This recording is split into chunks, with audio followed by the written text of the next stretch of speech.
Assalamualaikum warahmatullahi wabarakatuh. Perkenalkan, nama saya Sabila Rosad, Sarjana Ekonomi Magister Manajemen. Saat ini saya mengajar di Fakultas Ekonomi Prodi Manajemen Universitas Islam Lamongan. Pada saat ini saya selaku dosen yang mengikuti sertifikasi dosen pada tahun 2022 gelombang kedua. Di sini saya akan memaparkan pernyataan diri dosen dalam unjuk kerja Tridharma Perguruan Tinggi. Dalam video ini saya memaparkan bidang yang pertama ada pengajaran, yang kedua ada penelitian, dan yang ketiga ada pengabdian kepada masyarakat. Berikut adalah cuplikan kegiatannya. Nah, untuk rencana pembelajaran semester atau RPS, ini di RPS sendiri ada program studi manajemen, mata kuliahnya pengantar manajemen, lalu ada kode mata kuliahnya EKF 6203, ada SKS-nya 3 SKS semester 2, lalu dosen pengampunya saya Sabila Rosad. Lalu untuk capaian pembelajaran, jadi setelah mengikuti mata kuliah pengantar manajemen, diharapkan mahasiswa dapat menjelaskan tentang teori-teori pemahaman manajemen, pendekatan, aliran manajemen, dan fungsi-fungsi manajemen, serta mengevaluasi untuk dapat dipraktekkan sebagai bentuk pengambilan keputusan. Nah, di sini ada tabel, ada pertemuan, ada kemampuan akhir yang direncanakan, ada indikator, materi pokok, bentuk pembelajaran, metode dan pengalaman belajar, ada penilaian, jenis, kriteria, bobot, dan referensi. Nah, di sini saya akan menjelaskan tentang kemampuan akhir. Jadi kemampuan akhir dari pertemuan pertama sampai kedua, setelah menyelesaikan mengikuti mata kuliah ini, diharapkan mahasiswa mampu menjelaskan pengertian dasar tentang manajemen.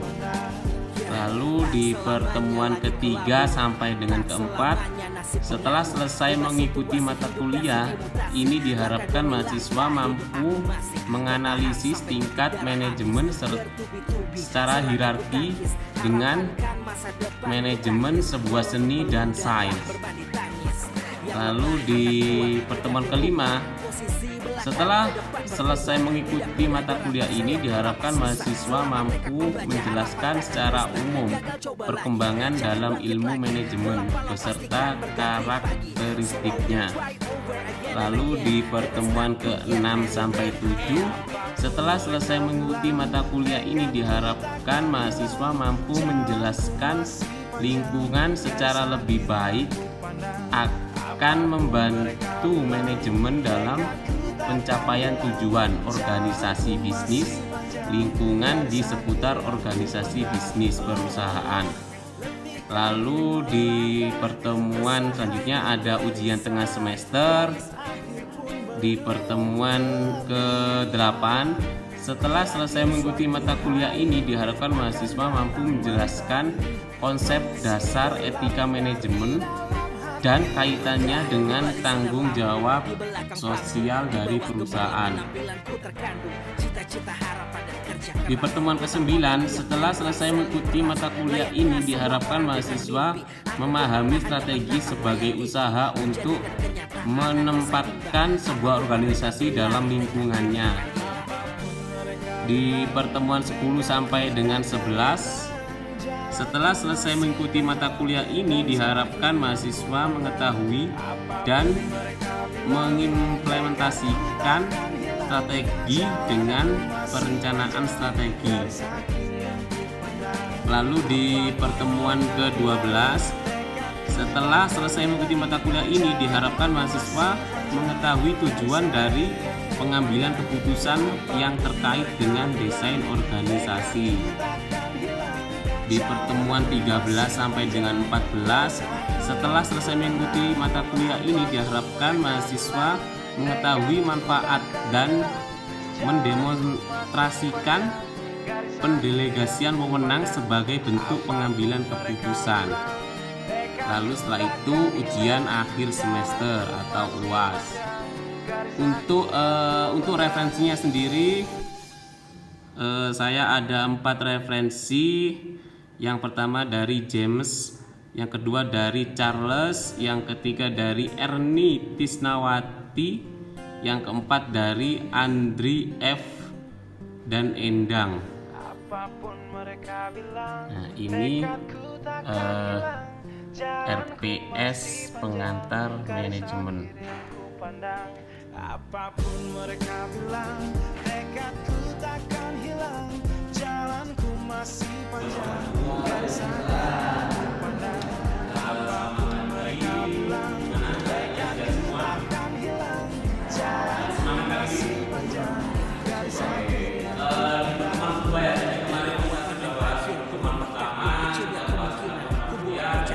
sejarah mulai saat ku langkahkan kaki ini, cibiran tantangan ku ubah baris ini, berselimutkan kaki, tegar di mata hati, lupakan kebiasaan buruk meratapi kantong kosong, dengarkan gerak waktukan mengisi mulai dengan nafas merah, rangkai kata baik berbalik jadi gelap, akan suara yang tadinya senyap sempit gelap jadi luas gelap, kerjakan cahaya berderang, dengan kesombongan awal kehancuran, lupa nurani saat kita bertaburan, jiwa bergerak buat gerak pasti aturan, batasan mengatur rencana yang berampuran.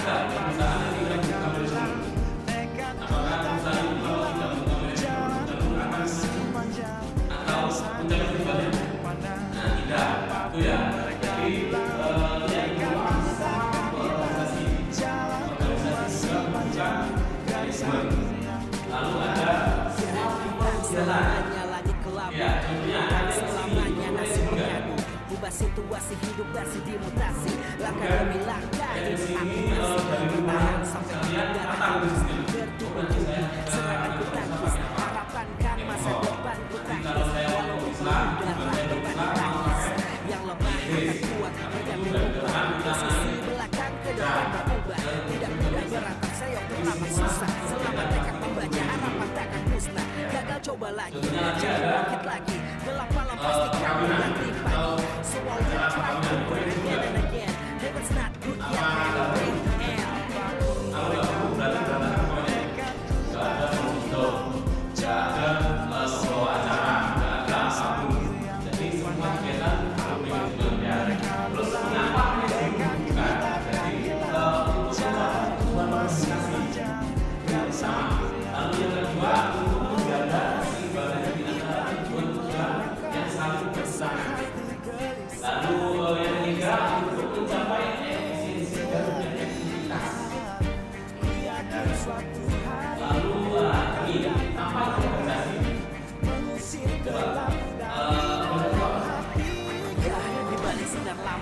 di belakang panggung, di bawah gemerlap penampilanku terkandung, cita-cita hasrat kerjaan, bulan otak yang membran saling keras, layaknya semua orang dengan mimpi, aku pun pernah hanya menonton layar TV, menjadikan kenyataan agak sakit, apapun mereka bilang, takkan hilang. Mereka bilang, Kalau organisasi itu yaitu sekelompok orang 2 atau lebih yang bekerja sama dengan organisasi gereja untuk mencapai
Nah, definisi manajemen merupakan proses perencanaan, planning, pengorganisasian, organisasi, pengarahan, aktualisasi, dan pengawasan kontrol ini.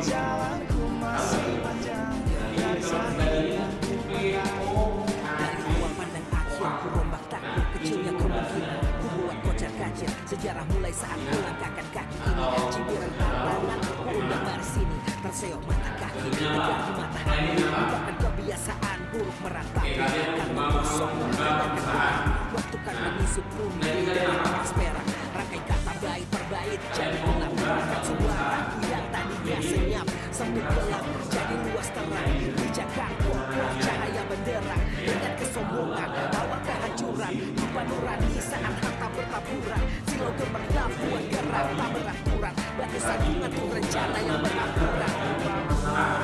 Ada bagian keuangan, ada bagian produksi, dan ada bagian keamanan.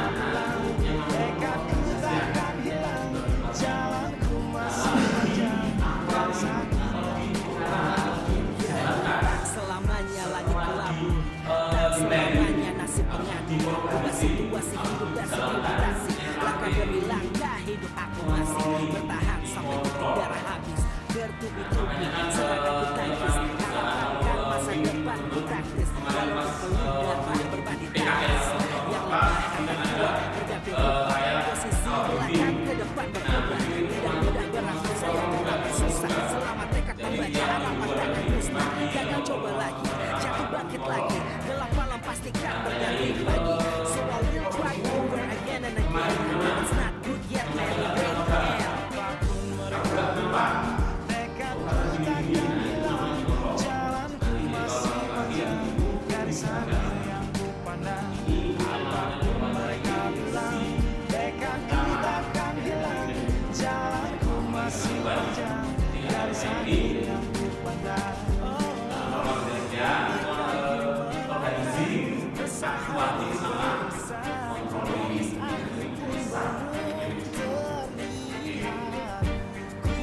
Suatu hari akan datang matahari.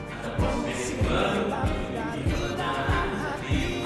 Ya, di balik sinar lampu, di belakang panggung, di bawah gemerlap bulan kebenaran. Cita-cita harapan yang terjaga. Otak tiap membran sel beras.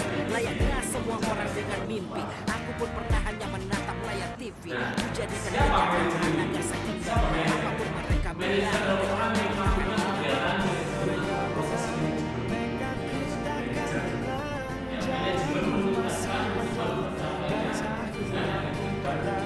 apapun mereka bilang, tekadku takkan hilang. Jalanku masih panjang, dari sana apapun mereka bilang, tekadku takkan hilang. Jalanku masih panjang, dari sana apapun mereka. Dua ya, kita akan membahas tentang mengembangkan strategi dan rencana pemasaran. Oke. Nah, pemasaran dan nilai pelanggan.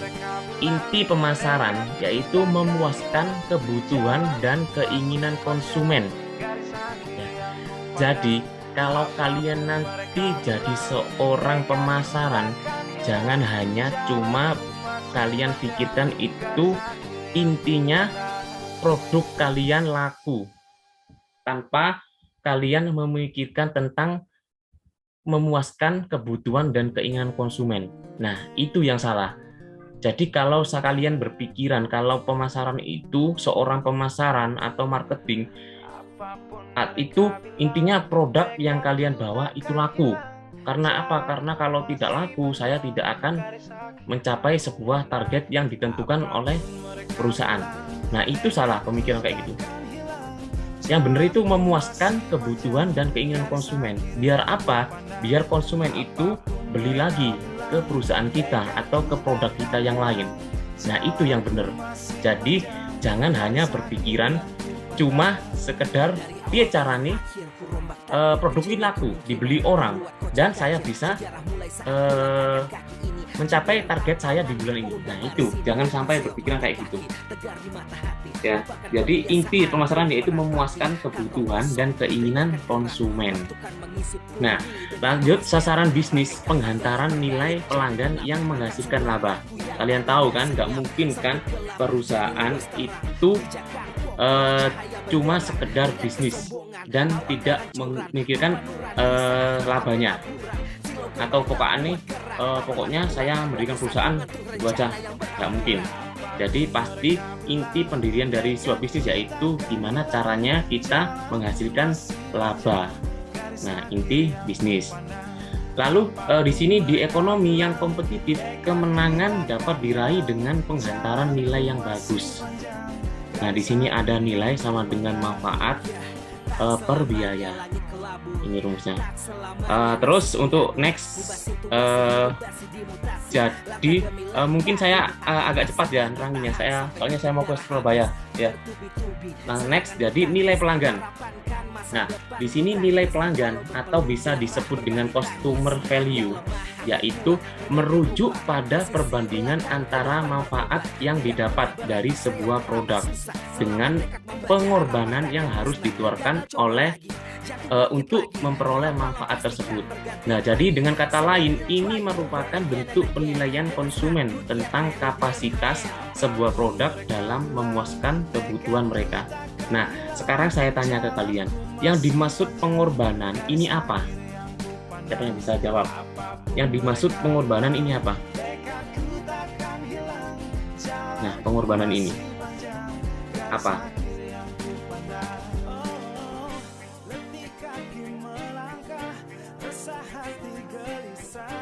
Yang dimaksud dengan pengorbanan yang harus dikeluarkan untuk memperoleh manfaat. Nah, yang saya garis bawahi, pengorbanan ini apa? Menurut kalian apa pengorbanan ini?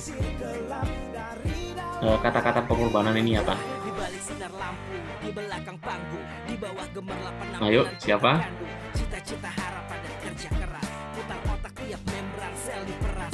Yang dimaksud dengan pengorbanan ini apa? Kujadikan kenyataan agar seimbang. Apapun mereka bilang, tekadku takkan hilang. Ayo, siapa yang bisa jawab?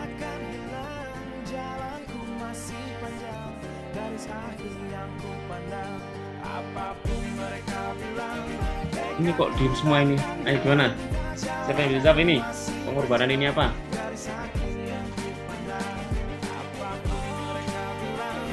Ya ada. Ya, jadi untuk ini sebuah produk yang pengorbanan. Jadi pengorbanan ini kita konsumen kalau mau beli produk itu pakai apa? Uang. Nah, uang. Jadi pengorbanan ini yaitu uang. Jadi dia berkorban beli pakai uang yang harus dikeluarkan untuk memperoleh manfaat yaitu yang manfaat produknya, jadi produk tersebut. Nah, ini ya, jadi dengan kata lain ini merupakan bentuk penilaian konsumen tentang kapasitas sebuah produk dalam memuaskan kebutuhan mereka. Jadi konsumen semisal gini loh, ada produk mahal, kamu mempunyai produk mahal, tas apa? Nah, konsumen kan beli, jadi dia dapat manfaat tasnya itu, ternyata tasnya itu kuat, tahan lama, ada garansinya dan lain-lain. Jadi makanya kan di sini disebutkan kan, dengan kata lain ini merupakan bentuk penilaian konsumen tentang kapasitas sebuah produk dalam memuaskan kebutuhan mereka. Jadi mereka sudah mengeluarkan uang banyak, terus mereka dapat tas yang sangat bagus atau tas yang mungkin mereka pikir oh ini manfaat banget terhadap mereka. Nah, ini dia merupakan manfaat itu dinilai dengan pengorbanannya, yaitu berupa uang tadi yang mahal. Itu jadi dia nggak kecewa. Kecewanya semisal kayak aku beli mahal-mahal tas, ternyata tasnya kok nggak seperti ekspektasi yang saya harapkan. Nah, ini dia akan kecewa. Makanya di sini ada nilai pelanggan atau customer value. Untuk lanjut, jadi nilai pelanggan, jadi pemasaran saat ini diletakkan pada awal perencanaan. Jadi pemasaran ini awal dari perencanaan. Nah, di sini ada proses penghantaran nilai, memilih nilai, yaitu melakukan STP atau bisa disebut dengan strategi pemasaran. Nah, di sini yang kedua ada menyediakan nilai. penentuan fitur produk apa yang dijual, produk kayak gimana, seperti apa, bentuknya gimana, harganya berapa, dan lain-lain. Lalu di sini yang ketiga ada mengomunikasikan nilai, ya, yaitu mendayagunakan sumber yang ada untuk mengumumkan dan mempromosikan produknya. Jadi komunikasinya kan ini. Lalu penghantaran nilai dimulai sebelum produk ada, berlanjut pada saat produk ada, dan pada saat produk itu dikembangkan atau diinovasikan. Jadi nilai ini sudah ada sebelum produk ini ada. Jadi kalian sebelum buat produk, nilai pelanggan ini sudah ada. Lanjut dengan pada saat produk ini sudah dibuat atau sudah ada. Lalu di produk ini pas waktu dikembangkan atau berinovasi untuk produk ini. Nah, ini untuk nilai pelanggan. Lalu di sini ada rantai nilai. Jadi untuk rantai nilai, jadi yang pertama yaitu kegiatan utama. Di sini kita lihat kegiatan utama mencakup ada logistik masuk, operasi, logistik keluar, pemasaran dan penjualan, lalu pelayanan, habis itu ke margin. Nah, di sini habis ada kegiatan utama, di sini juga ada kegiatan pendukung. Ada 4 kegiatan pendukung di rantai nilai. Yang pertama infrastruktur perusahaan. Yang kedua ada manajemen sumber daya manusia. Yang ketiga ada pengembangan teknologi, dan yang keempat ada perolehan. Jadi ini tujuannya yaitu ke margin perusahaan tersebut.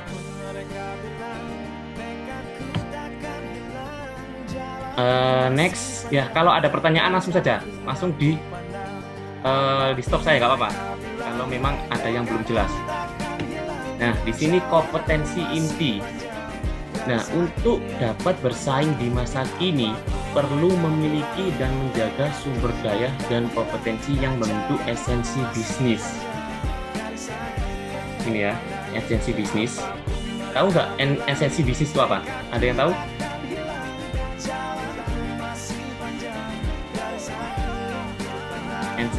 Esensi bisnis, ada yang tahu?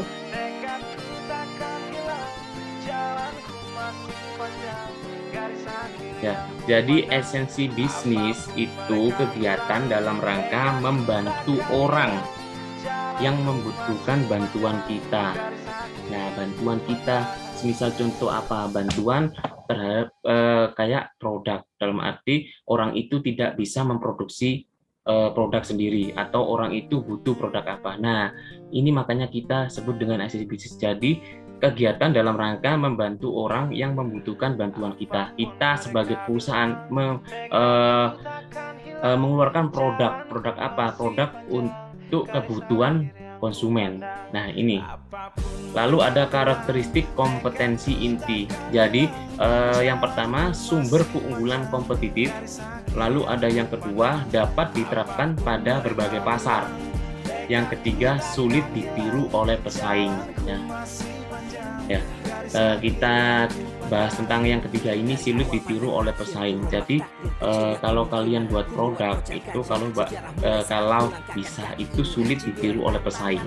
Tapi sekarang kayaknya setiap orang punya produk baru pasti pesaing langsung menjiplak, bener nggak? Ada bisa yang ngasih contoh produk yang ditiru oleh pesaing? Contohnya apa?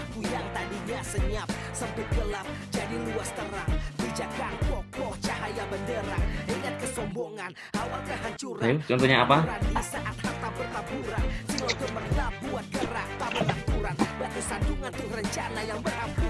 Contoh dari produk yang ditiru oleh pesaing itu apa? Ada yang bisa ngasih contoh?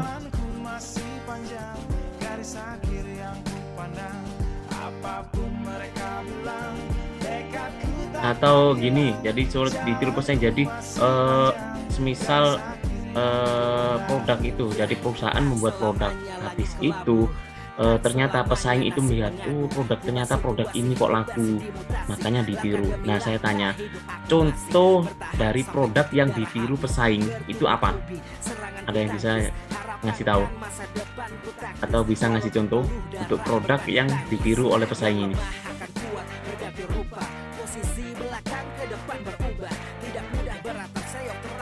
Ayo, siapa? Kayak produk Converse, Pak, sepatu Converse. Nah, sepatu ya, kita bisa bicara sepatu ya, sepatu Converse, entah itu sepatu Nike, Adidas ataupun apa. Nah, kan banyak KW-nya ya, tahu kan? Iya, Pak. Nah, contoh kita beli Adidas, guys. Adidas berapa? Dalam arti kita beli berapa? 1 juta. Dalam arti harganya berapa? 1 juta. Ternyata ada KW-nya. Jadi pesaing itu nilai, oh Adidas kok ternyata dia mengeluarkan produk sepatu gini, sepatu cat atau sepatu apa, ternyata kok laris. Nah, kita jiplak dengan biaya yang lebih murah daripada Adidas sendiri. Nah, apalagi kita lihat segmentasi ke bawah atau menengah, biasanya kan gitu, podo-podo aja beli podo-podo Adidas meskipun KW gak apa-apa, lebih murah, kayak gitu. Nah, ini kalau bisa jadi produk itu sulit ditiru pesaing, tapi kalau zaman sekarang itu susah, kebanyakan pesaing itu bisa niru atau bisa membuat jiplakan atau KW-KW itu ya. Next. Nah, di sini orientasi pemasaran holistik. Jadi di sini yang pertama yaitu eksplorasi nilai atau pencarian peluang baru. Lalu ada yang kedua, penciptaan nilai. Bisa disebut dengan penciptaan penawaran nilai baru yang lebih menjanjikan secara efisien. Lalu ada yang ketiga, penghantaran nilai, yaitu penggunaan kapabilitas dan infrastruktur. Jadi kalian bisa lihat di sini. Jadi di sini ada eksplorasi nilai. Di sini mencakup ruang kognitif, ada ruang kompetensi, ada ruang sumber daya. Lalu di sini ada penciptaan nilai. Lalu ada manfaat pelanggan, wilayah bisnis, ada mitra bisnis. Terus ada penghantar nilai. Yang ketiga tadi penghantar nilai. Penggunaan kapabilitas dan infrastruktur. Di sini ada manajemen hubungan pelanggan, lalu ada manajemen sumber daya internal, lalu ada manajemen mitra bisnis. Nah, di sini ini saling berkaitan semua. Makanya kan ada tanda padanya ini. Nah, ini saling berkaitan semua. Di sini ada fokus pelanggan, ada kompetensi inti, jaringan kolaboratif. Jadi saling membutuhkan semua ini. Lalu di sini ada rencana pemasaran. Apa sih rencana pemasaran itu?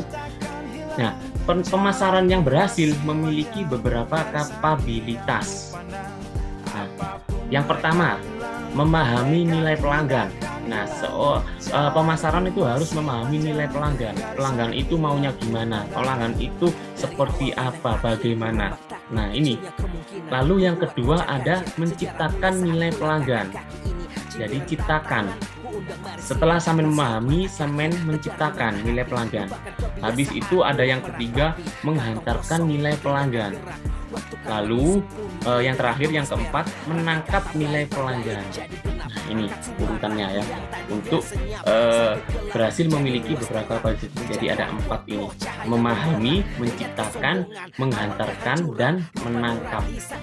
Nah, lanjut di sini ada rencana pemasaran merupakan instrumen sentral untuk mengarahkan serta mengkoordinasikan usaha pemasaran. Nah, rencana pemasaran sendiri beroperasi pada 2 tingkat. Jadi rencana pemasaran ada 2 tingkatan. Yang pertama, rencana pemasaran strategis. Jadi menjelaskan pasar, sasaran serta proposisi. Ya, jadi proposisi itu ungkapan nilai yang akan ditawarkan perusahaan berdasarkan analisis peluang pasar yang terbaik.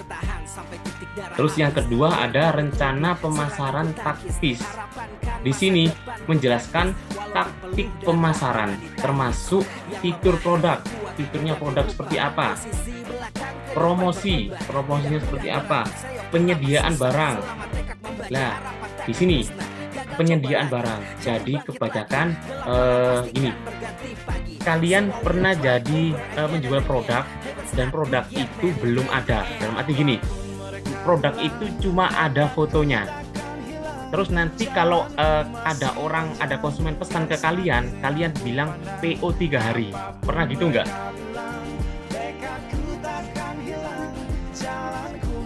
Pernah. Pernah gitu kan? Jadi kalian jual produk, tapi produknya itu kalian belum ada. Bener ada tapi cuma foto atau gambarnya. Kalian jual, terus ada konsumen yang pesen, ternyata kalian nunggu konsumen pesen dulu. Habis itu kalian bilang, untuk barangnya minimal PO 3 hari atau datang 3 hari. Nah, ini jadi kalau bisa jangan seperti itu.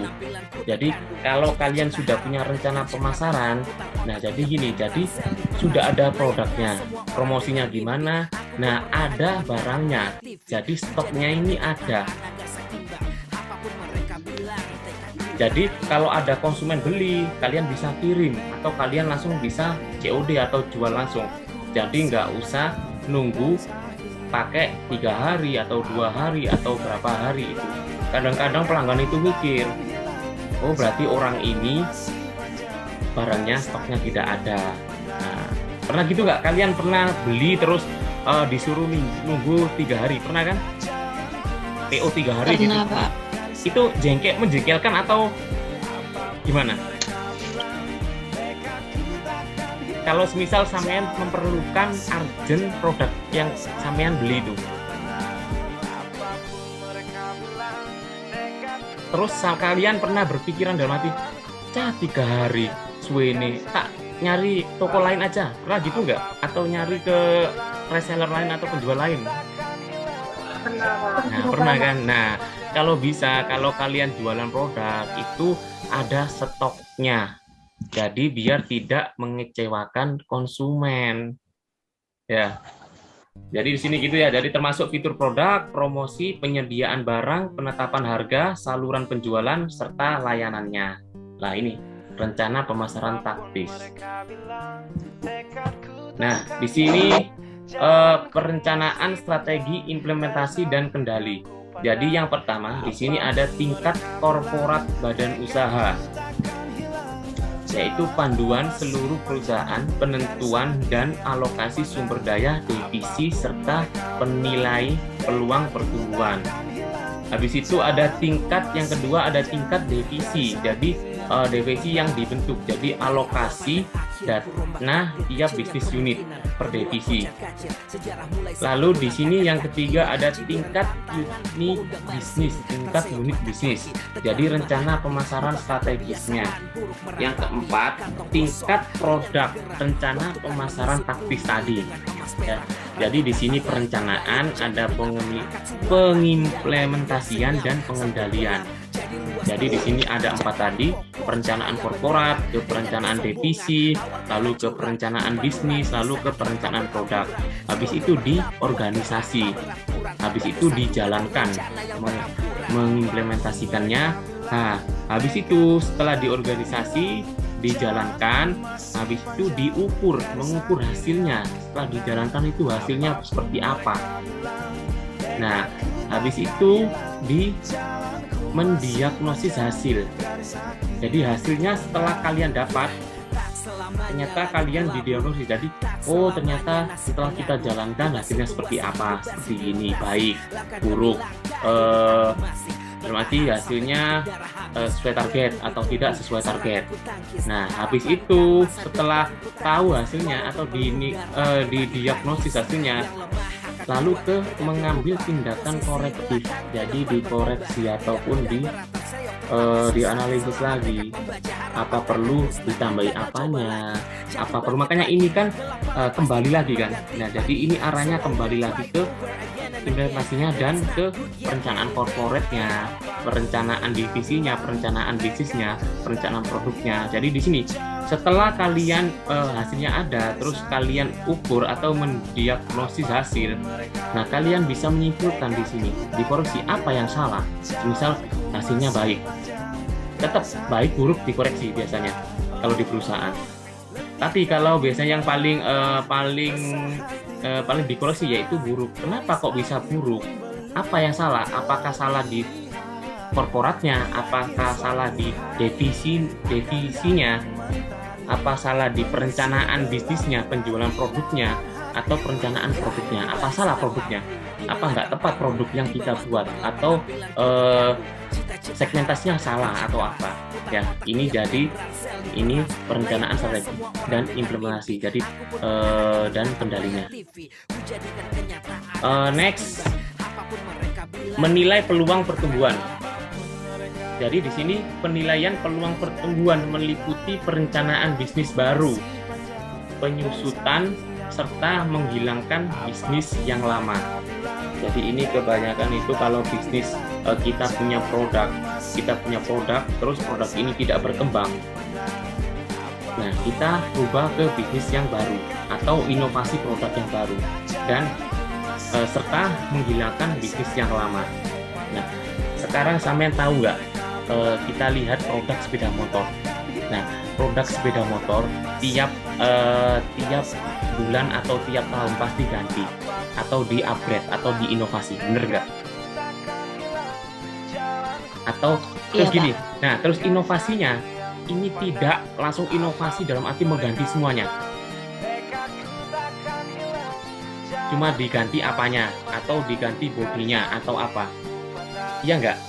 Atau kalau kalian gini aja, produk HP tiap bulan ganti, dalam arti ada keluaran baru. Contoh ya, kita lihat Oppo ada pertama ada Oppo 1, habis itu keluar lagi Oppo 2, Oppo 3. Nah, kalian bisa lihat nggak di antara perbandingan antara Oppo 1 dan Oppo 2, Oppo 3 ini kecil apa besar? Dalam arti perubahan yang dilakukan oleh perusahaan ini kecil apa besar?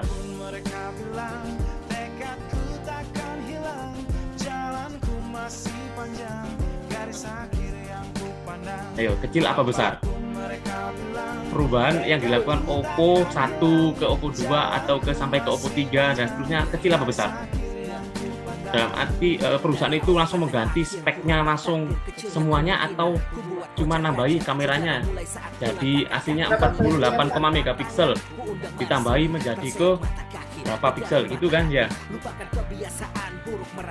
Iya, Pak. Ya, jadi antara perbandingan antara inovasinya itu tidak langsung pure ke semuanya dirubah, enggak, tapi dia merubahnya secara bertahap. Ya, itulah taktik sebuah perusahaan itu. Jadi biar perusahaan itu inovasinya itu tidak langsung wow gitu. Jadi bertahap, biar dia ada inovasi yang lain. Jadi nggak kehabisan inovasi. Nah, itu perusahaan. Seperti itu kan? Ya.